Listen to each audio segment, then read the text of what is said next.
Red Dead Redemption 2 has aliens, vampires, and fortune tellers who can indeed accurately predict your future, as well as ethereal beings.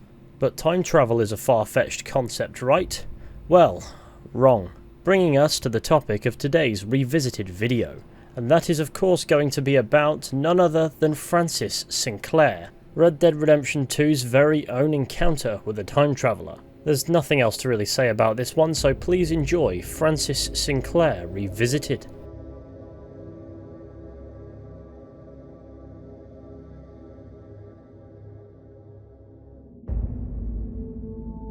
If we head to a cabin located at this point west of Strawberry, we can meet an interesting looking man with ginger hair and a distinctive birthmark on his right eye, wearing clothing that doesn't quite blend in.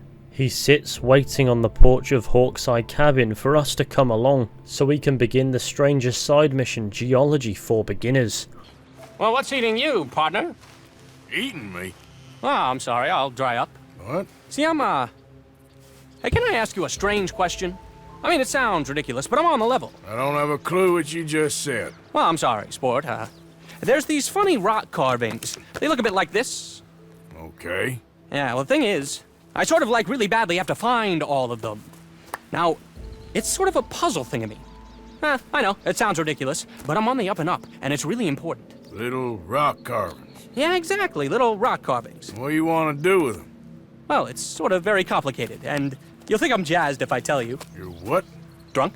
Are you? No, I wish. No, I'm, lost. It's a long story. Can you find the carvings? I have no idea. Well, I sort of need them. Hey, listen, if you find them, I'll pay you handsomely. Send me details, if you can. Here's my card. And if I can't? Well, I'm sure you can, sport. I'm sure you can. Francis Sinclair. Arthur Morgan. Pleasure. I don't understand. Why do you need these things? Well, I told you. If I told you, you'd think I was on the hooch. The what? I'm gonna have a lie down. I don't feel very well. And neither would you if... but, hey, what harm could it do? What a lunatic. Francis Sinclair speaks English, albeit in a strange dialect that Arthur Morgan struggles to understand, utilising slang terms that make no sense to the protagonist, explaining to us that we need to help him find rock carvings, as he really badly needs them, but if he told us why, we would think he was drunk. At the end of the interaction, he says he needs to go and lie down because he doesn't feel very well, and almost tells us that we wouldn't either if, and then stops himself, leaving us with a card to mail the details to, if we locate the 10 rock carvings he needs. So marked on this map you can see where all 10 of the rock carvings can be found. I didn't feel like going through the locations one by one again would really add much to the mystery aspect of this video, but I'm certain there's like 100 guides out there if you want to find them. The rock carvings appear to depict historical events past and present within proximity to 1899 when Red Dead Redemption 2 is set, ranging from the invention of the wheel to the detonation of the atomic bomb. And some of these carvings appear to have a man dressed in similar attire to Francis Sinclair himself on them, which makes it quite curious as to why he'd be here looking for them. But for the time being, with all 10 rock carvings found, all we have to do is mail them to Francis and wait for a letter to arrive in the post. The invitation reads as follows: "Dear Sir, the carvings, you've found the last of them. Oh, wait until I show you what I've pieced together. You'll think I'm a bit buttered. Please do not dally. I'm travelling soon and don't want to miss you. See you at my home a bit north of the midway point between Owanjila Lake and Strawberry. Yours truly, Francis Sinclair." We also receive Kentucky bourbon, $10 and a rock statue.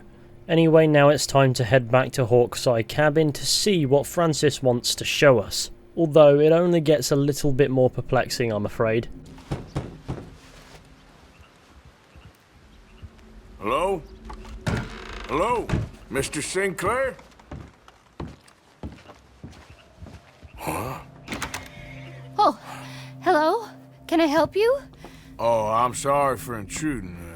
Mrs. Sinclair? Yes? How did you know? I'm looking for your husband. My husband? Yeah. He's dead. He's been dead since just before Francis was born 1 year ago. Your husband, Francis, is dead? No, this is Francis. My husband, Tom, is dead. I'm a little confused. Yes, I think you are. What was your name? That's not important. Excuse me.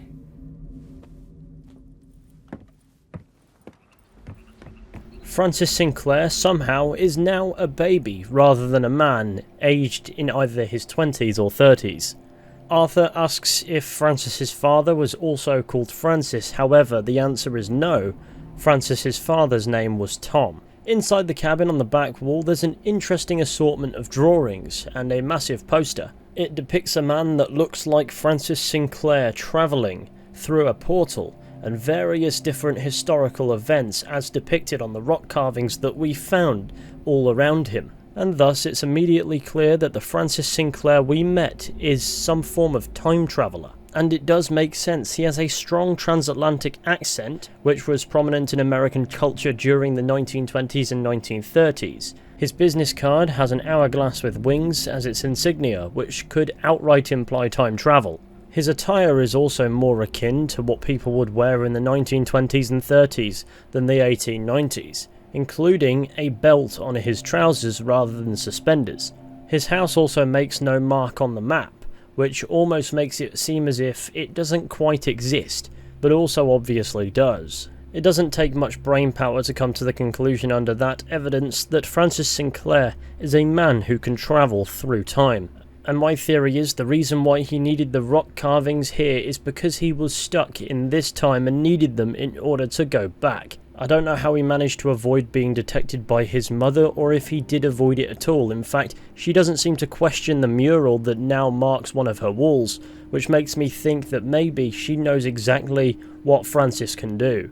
There's obviously a reference afoot here, as Francis Sinclair has ginger hair and a birthmark, and wears a blue jumper, making this a nod to Grand Theft Auto V's Epsilon program. The Epsilon program is a cult that believes, among other things, that everyone is related to everyone else except for people with red hair.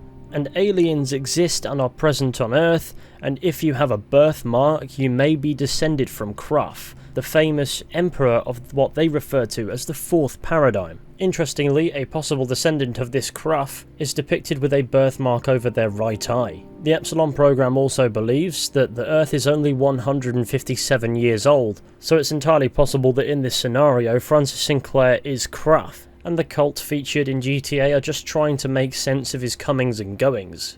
After all, I can't imagine he outright discloses what he can do to many people, as I don't know how time travel would work, but the wrong move could alter the course of history in theory, right? But then that would create a paradox, because if somebody travelled back in time and changed an event in history, then what would motivate them in the first place to travel back in time and change the event? And if the event didn't happen, then how was it changed at all? But if Francis Sinclair is simply doing nothing, then what's the purpose of his time travelling? And how does he actually do it in the first place? As per with any time travel theory, it never fully makes sense. And then of course more questions arise. Who put the rock carvings out there to begin with? An older Francis Sinclair who travelled to an earlier time and therefore Francis Sinclair does not know quite where to find them? Or is this some prophecy? The more you spiral down the rabbit hole, the less sense this one makes. However, I believe, considering Francis Sinclair dresses similarly to the Epsilon program members and also has the appearance of their deity Kruff, that while Grand Theft Auto and Red Dead Redemption technically take place in different universes, this doesn't mean this isn't necessarily a reference to the Epsilon program's deity or some incarnation of him. All I know is this time travel Epsilon program stuff is pretty confusing, and now I need to lie down. But maybe just because Grand Theft Auto and Red Dead Redemption don't outright share the same universe, doesn't mean they don't necessarily share the same multiverse. If that makes sense, if you're following me here. And maybe this parallel universe was formed by a time traveller altering an event in history ever so slightly or something like that, or however on earth that works. I think we're well into the realm of science fiction here, help. This is where I'd ordinarily leave the video, however I got an email from Reddit user Kid Cult, whose theory suggests that Francis Sinclair is not Kruff nor of Kruff. And if Kruff was the Emperor of the Fourth Paradigm, and the Fourth Paradigm was, say for example, the Red Dead timeline, then why would Francis Sinclair be travelling back to the future instead of ruling it as an Emperor? First and foremost, the cult of the Epsilon program is a lie in the Grand Theft Auto universe. However, aspects of it apply to the Red Dead universe as part of a mystery, if that makes sense. Rather than being a direct connection, it's actually an indirect Easter egg. So the mural isn't a reference to the Epsilonists' master plan, but rather the history of the Red Dead universe itself. So basically, Kid Cult's theory goes that Francis Sinclair's journey depends on meeting Arthur Morgan or John Marston, depending on when you do it.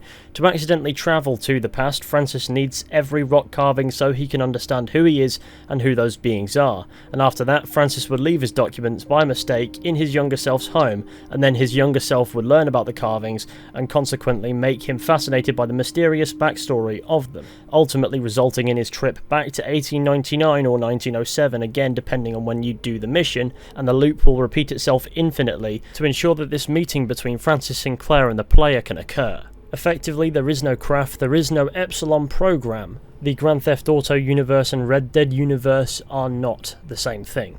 Yet there is plenty of overlap for the sake of Easter egg, which lines up a lot better than a joint universe theory, as all that does when applied to mysteries like this is lead to vague correlations.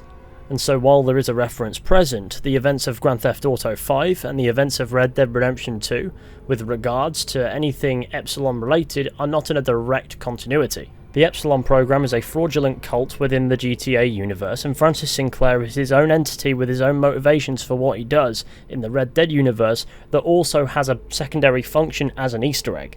As for the mural, on the left you've got the future, on the right you've got the past, and you've got Francis Sinclair seemingly travelling to the past. There are the prediction of events that will happen and the events that already have happened. And Francis Sinclair knows all because he can see all, because he can travel to the past and then back to the future. He sees the events that have occurred throughout history, but he also sees the events that will happen in the next century or so. The question of why is a little bit more difficult to tackle, unfortunately. It's also entirely possible that the mural is inspired by Diego Rivera's Man Controller of the Universe painting, which was painted in 1933, around a similar time to which Francis Sinclair would have come back from, illustrating aspects of contemporary social and scientific culture of the 1930s, but that's kind of where the similarities end.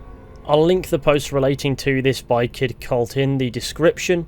I'm sure they'll do a better job of explaining that theory than I can. To be honest with you though, I do prefer it to the idea of a joint universe. It just makes a little bit more sense to me. That being said, this topic is still going to confuse the ever-loving shit out of all of us and doesn't really make much sense altogether because it includes the concept of time travel. And also, nobody wants a Fizhy-assisted brain aneurysm, so this is where I'm going to wrap this video up. Thank you all for watching, I hope you've enjoyed. I know it's a confusing one and Francis Sinclair is definitely an interesting subject that will require somebody with a much higher brain power than me to explain. But effectively, he's a time traveller that's created this loop that will enable him to become a time traveller. It's also an Easter egg to the Epsilon program, but it may not necessarily be directly related. Anyway, let me know your thoughts on the subject down in the comments section. Be sure to go ahead, leave a like, subscribe, share the channel with your friends and all that wonderful stuff. Huge thanks to KidCult_1878 for reaching out to me. And also a huge thank you for 2,000 subscribers over on the Decades History YouTube channel that is going to be launching on the 19th of July. If you haven't hit subscribe already, check it out via a link in the description. And of course, I'll be seeing you all very soon with another video at some point. So until next time, please take care and goodbye.